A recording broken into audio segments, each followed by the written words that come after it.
Currently in the UK, it's 9 seats to Labour and 2 to Conservatives. So Corbyn's winning 9-2. Jamal, Uh-oh. 9-2. He's winning. Uh-oh. Yeah, I don't think that. I don't think it's going to stop like that. Wishing on a star, man. Wishing on a star. Wishing on a star. Yeah, there's 11 to. The turnout seems really low. 62.3% so far. That's not bad. I mean, that's good, right? It's down 2.8. It says, but down Okay. 2.8 at what? Is that 2017? I always think the Um, more turnout, the better it is for Labor or the left party. well, I think no, but well, with that 191 seats to 286, I think they would need a lot of dead people to turn out for them to try and. I mean, that's atrocious. I really didn't think that there would be a winner. I thought it would be another hung parliament. I really did. I I thought that didn't. no. I thought people. Yeah, there's a lot of people who would go to the Brexit party, but from Labour.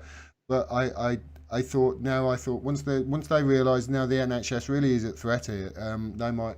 But They no, would do people something about want it. Brexit, man. They want to get it done, So because I don't live there, I might have thought the same. Not living there, he was hammering the NHS issue, and I was like, oh God, that's a big fucking deal. Like the guy's gonna clearly he's gonna it's on the table. And do I believe that a conservative is not gonna do it? Looking at the conservatives here, yeah, they would do of it course they're almost going to as do it. basic philosophy of sorts. It's the way they operate in the world. If they can make a buck off of it, they're gonna make a buck off of it. And in your case, you have an NHS. Oh, that sweet NHS with all those low cost drugs and that great service. Yeah, they're going to try to get their hands on it. Just he's a conservative. You trust them for what they are. Um, I I I didn't think I didn't get the feeling of a hung parliament. Now, and what I mean by that is when Jeremy Corbyn was trying to go after Theresa May and trying to get her into election, I felt he could win that. He Yeah, could totally win that. She would lose. She would lose.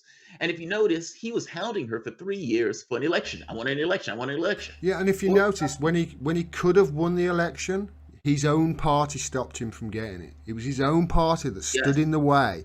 When he could have won that election, it was his own party that was standing in the way of him doing it. It's yes. sick. It really is. I Like I keep say, saying they will prefer Trump over Sanders. The same thing is true there in the UK. And so he gets his Boris comes in, and Boris is a different animal. He just is. I kept saying Jeremy Hunt has the charisma of a wet paper bag. Boris Johnson, he lights up a room. And there were opportunities or things where took place in Parliament where I don't like the guy, and I'm coming out like, God, he looks strong, and not just looks strong. He just so happens to be potentially right on this particular issue because the issue was always fucking Brexit. Like it was never a debate on real yeah, things. The debate was always in this kind of ephemeral, esoteric topic of Brexit that they were fighting over. And Corbyn looked always in the weaker position for that. And he used to hit him relentlessly, even pointing out that your own party is against you. And his responses sometimes came across as wishy-washy and weak. but And the key tell was when the other parties, if you notice, the SNP, Liberal Democrats were like, all right, fine. We got what we wanted. You can't drag us out in a no deal Brexit. Let's have an election. And what did Labor do? Labor was like, yeah, that yeah, we makes. need to talk about this. He got dragged to the woodshed, kicking and screaming. You know, He's this. Get this straight, right? This is Jeremy Corbyn, a left-wing populist who was out populisted yeah, in an election with a guy who is the epitome of a lying toff from Eton. He yes, was out he was outdone on the populist scale by that guy. Why? Because Jeremy Corbyn, the populist left guy who sparked a massive movement in the UK, a massive left-wing populist movement, stopped being populist. He stopped doing the populist things. He caved in to the Brexit thing. He caved in to his party. He caved in to the anti-Semitism. Instead of doing the populist thing and fighting back against it and doing what Chris Williamson, he caved in with the Julian Assange thing, saying more stuff about Owen Jones than Julian Assange, who's been tortured in our Guantanamo Bay. He caved in. He stopped being populist, and then a fake populist won. Yeah. I mean, yeah. Or looks like he's I going to. watched there was a video that came out with Owen Jones. He was talking to somebody and he was badgering the woman. Now I don't know who the woman is, and somebody said the woman is horrible. So fair enough, I don't know. But he was going after her, saying something about bum boys, and it's like, isn't that horrible? Isn't that anti-gay? You know, this type of thing. And I was like, God, that's annoying. Now it's not annoying because Have you ever I been don't to a think he's football wrong. match, Owen? Well, no, I don't remember. Ever been to one of them? Honestly, you should go, mate. You would get over that problem very quickly because No, I no. What probably I'm get saying, called a my, bum my boy only point is 5 this. times every day. My only point is this. He he was going after her, trying to make the point that this is anti-gay, and you're now voting for Boris Johnson, who's anti-gay, that type of stuff. And I'm like, A, yes, he probably is. B, that's not why people are voting. And if you can't understand that, you're going to lose miserably. Now, people are like, what do you mean lose miserably? What do you mean lose miserably? Labor is closing in the polls. And I'm like, they may be closing in the polls, but that is a very soft glimpse at those polls. And not just a soft glimpse, it's one of those things of, it's kind of like here. Identity politics is divisive.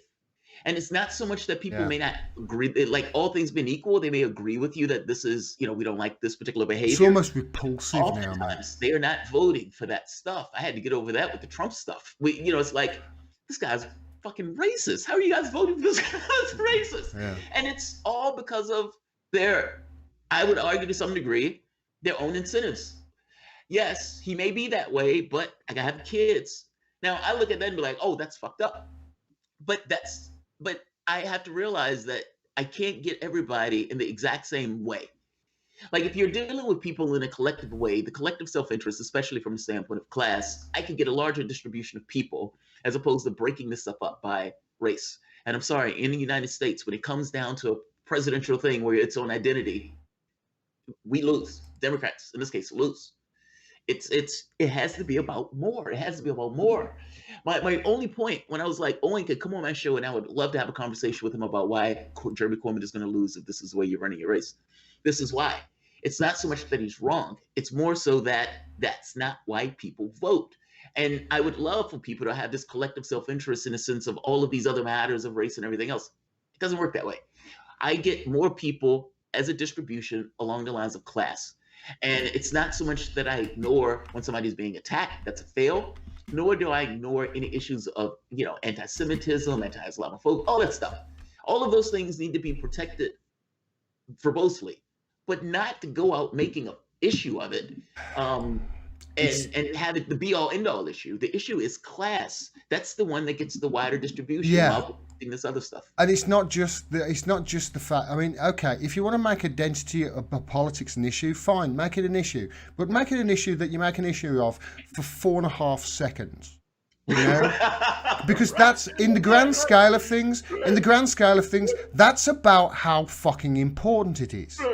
You know, have you seen? I kind of disagree with you on that. It's not that I don't think it's important, I because d- things, if somebody is gay or transgender, it digs into them if they think that they're under threat, and from the society that they're in, they have just reason to think that. Okay. If somebody is gay or black, those things, there's a level of that where it's like, okay, this needs to be defended. But it cannot be the issue. Like it just can't. Like when Obama was running, they said you could be a president that just so happens to be black, but you can't be a black president. And they meant that in the sense that, look, whatever you want to think of your country as being enlightened and everything else, that's great. If you're running as a black president, you're going to lose. If you're running as a president that just so happens to be black, you will win. Now, Obama, in the first few years, Proved them right because he ran as a white president. He just ran as a president. I mean, he ran like It's just the same as all the other ones. Well, he deprioritized race, Yeah. and there were some issues that came up that you can't do that. Like just as an individual, if somebody was, I don't know, a comparison. Maybe if somebody was Irish, and they were running for office, and there are certain things that is hard for a community to ignore, just being specific from the trend line that you've evolved in your society with. It's kind of like that with being black or Hispanic or being whatever. There's certain things that you can't deprioritize. You have to deal with just as a person. So there are certain things that he handled miserably.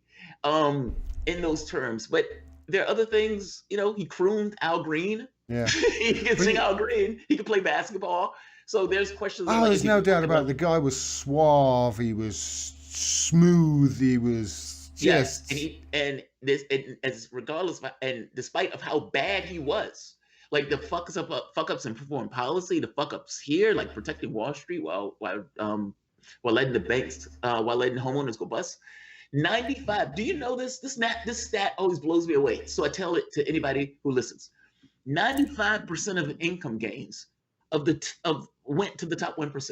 Yeah. So think of all of the labor that takes place within your country, and then 95% of the income of it goes to a small body of 1%, and Yeah. then that number gets that much more grotesque when you get to like 0.1. That was under Obama. That was the guy. That was the hope and change guy. So, I say it too. I've got a same statistic over there. That's the statistic over here. The statistic is the top 200 richest people in since the financial crash tripled their wealth. Tripled. Now, just imagine this is the top 200 richest people. They're already horrendously rich. Yeah.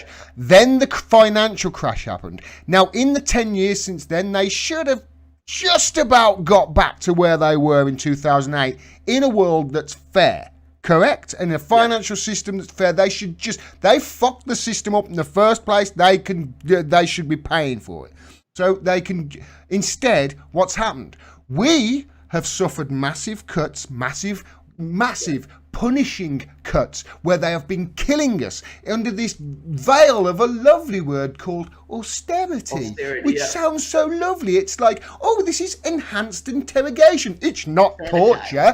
This is not the murder of 140,000 people because they can't get the care they need. It's austerity. It's so Orwellian. It drives me nuts. But well, you made a really good point that some people, I think, that don't entirely realize that ultimately the banks crash the system. They don't, because the media don't tell them. It was like, all right, we need to give these banks money and make them whole. No, we're going to not put strings on it in order, so the banks can determine how they want to use it. And yeah, we need to cut services. we need to cut services for something they did. Like that's now. Now, like they would look at a homeowner and they would say moral hazard. Have you heard of that term moral hazard? That's what we use here. Moral hazard. Yes, and what that means is, well, if you help somebody, but you're shooting yourself in the foot doing at the same time. They don't get the lesson. They don't get the pain of the angst of it. And in capitalism, that's supposed to be the thing, right? Businesses can go bust. So when they make $1 billion, they've earned $1 billion because they took the risk. But when they've lost $1 billion, they've lost $1 billion. But if they lose $1 billion, then you don't. Yeah, so what? We'll get somebody else to pay it for you. Right. What? Oh, cool! Let's go and do it again.